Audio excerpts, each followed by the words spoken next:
अस्सलाम वालेकुम। मैं इस वक्त मौजूद हूँ लाहौरी दवाखाना के ऊपर और लाहौरी दवाखाना कल एक फ्रॉड होने वाला था, वो मैं आज आपको बताना चाहता हूँ। बाकी दुकानदारों के साथ भी हो सकता है। कल जो रात गुजरी, ये नहीं इससे पिछली रात, हमारे हकीम साहब जो हैं ज़ियाद शाहिद साहब, उनको एक कॉल आती है। कॉल के ऊपर एक बंदा उनको मुबारकबाद देता है कि हकीम साहब, मैं आपसे 6 महीने पहले एक दवाई ले आया था और अल्लाह के हुक्म से मेरी बेगम जो है वो हामला हो गई हैं, प्रेग्नेंट हो गई हैं, आपको बहुत मुबारक हो। उसके बाद फ़ोन बंद हो जाता है। थोड़ी देर के बाद दोबारा फ़ोन आता है, तो फिर वो कहता है कि हकीम साहब, आपको एक चीज़ बतानी थी।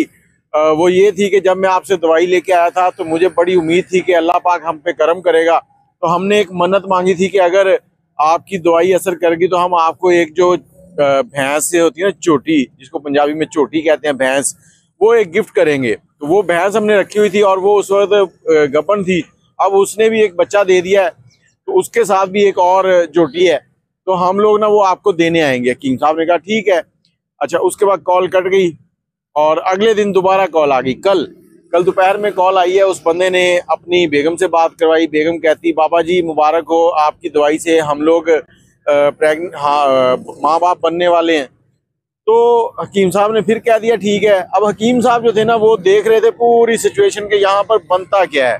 अब बनने वाली जो कहानी थी वो आगे अब मैं आपको बताता हूँ कि क्या बना है। आज अभी 1 घंटा पहले हकीम साहब को कॉल आई है और उस कॉल के अंदर वो लड़की और आदमी जो थे वो दोनों इकट्ठे थे। औरत ने फोन मिलाया, उसने कहा जी हमें पुलिस वालों ने रोक लिया, हम आपकी तरफ आ रहे थे, हम लोग आरफ वाला पहुंच चुके थे और हमारे पास ये आपके लिए जो तोहफे थे वो थे और गाड़ी के अंदर हम लोग हैं।